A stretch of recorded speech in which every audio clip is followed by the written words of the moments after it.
Hey man, you guys heard about that new abolition thing? Nah, man, I haven't heard nothing. I've been working 18 hours a day. Yeah man, these people want to end slavery and stuff. It's crazy. I think it's a great idea, since I was a former runaway slave myself. Hey man, don't you say that to me.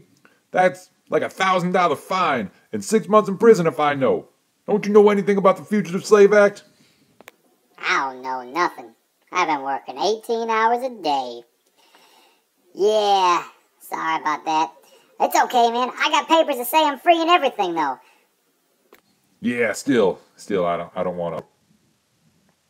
Hey man, here I am, a fugitive slave catcher, coming to take you away. Ha ha ha! Violence! Violence! Violence! Hey, man, you can't do that to me. I'm a free slave. What are you doing? You can't take me away. I don't care about your papers. I'm taking you away anyway. Hey, man, it's not cool. Even if I am working 18 hours a day. Maybe I should really look into this whole abolition thing. Yeah, I think all the Northerners are going to start caring more about abolition and ending slavery.